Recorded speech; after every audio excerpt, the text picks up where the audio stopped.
mag-fill out ng online form dito sa Perfect Animal Shelter. Ngayon, I'm ready to adopt a dog. Naku, wala yun. Ikaw pa ba? Akala ko nga di na nila ako kontakin for an online interview. And pumasa ka sa screening.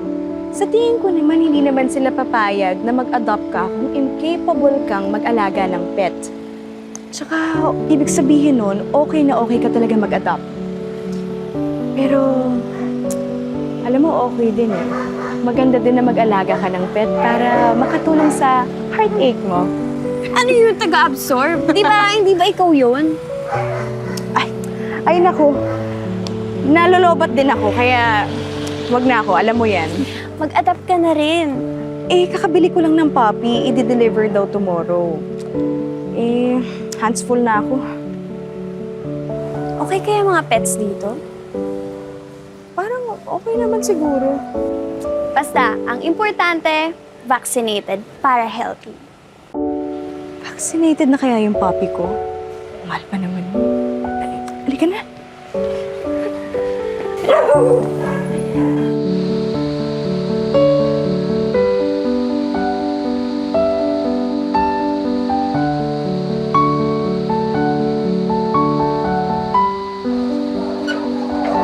Nakain ka na? Hmm? Ako na. Oh, sige na, sige na. Ay, ikaw. Excuse me. Excuse me po. Si Ate Gina. Ah, sino sila? I'm Riza, but you can call me Riz.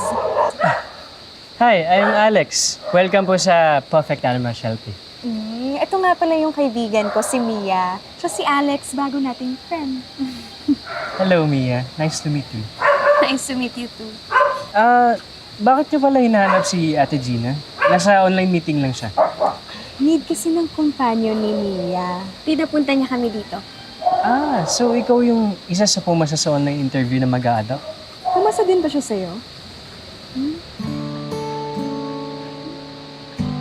Congratulations! You're one step away para maging fur parent. Sila mga barkada ko. Ang witty niya, no?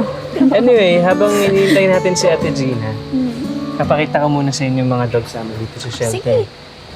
Para, mas mabuti na makita nyo din muna yung mga aso para malaman nyo kung para talaga kayo sa isa't isa. I feel meant for each other.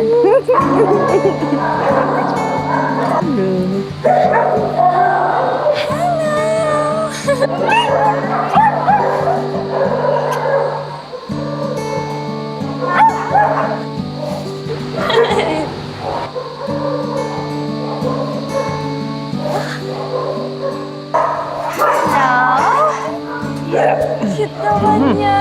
Meet Radar. Hello! Pwede ka ba siya buhatin? Oo naman.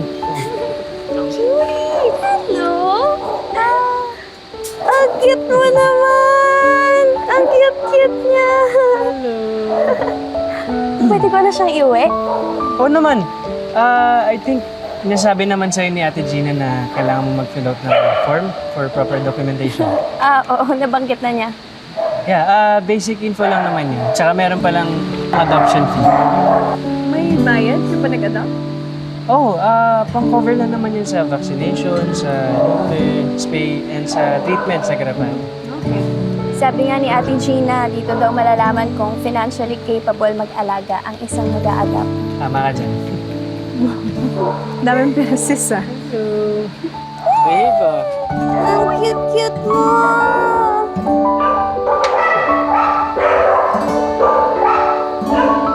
Mia! Buti naman at nakarating ka. Pasensya ka na ha, hindi kita nasalubong, may online meetings kasi. Okay lang po yun, Ate Gina. Inasikaso naman po kami ni Alex. Opo, i-adopt niya na si Radar. Perfect! Nakakatuwa naman. By the way, ito yung mga papers ni Radar. Andito rin yung vaccination card. Alex, pakicheck. Sige po. Sure. Si Riz po pala, kaibigan ko. Hi, I'm Gina, the shelter headmaster. Nice to meet you, Riz. Nice meeting you din po. Okay naman. Oh, nice, nice. Ito po pala yung adoption fee. Oo, salamat Mia ha. Alam mo, gaya ng sinabi ko dati, ang pag-a-adapt ay merong financial responsibility. Kompleto na yan. Salamat po. Dati kasi, madaming nangangailangan ng companions. Nung nag-pandemic, kasi di ba nasa bahay lang, para maibsan ba yung loneliness na nararamdaman. Pero ngayon, konti na lang ang nag-a-adapt. Kasi mas marami na rin yung social interactions. So, hindi na masyadong kailangan ng companion. Eh, kaka-break lang kasi po nila ng boyfriend niya. Kaya, kailangan niya ng companion. Oh, I'm so sorry to hear that. Pero kahit hindi nagsasalita ang mga fur babies natin, dinadamayan nila tayo sa lungkot at ligaya. They're perfect companions. Minsan nga, mas masarap pa silang kasama kaysa sa mga toxic na tao, di ba? Ate Gina, meron po ba kayong social media page? Yes, meron. Pwede ko po kayo tulungan para mas makilala yung mga pets na gusto mag-adapt sa kanila. Kaso, hindi na kami masyadong active sa social media. We're under kasi. Ate Gina, bibigyan niyo po ako ng access. I can start right away. Teka, ibig sabihin ba nito mag-volunteer ka na dito?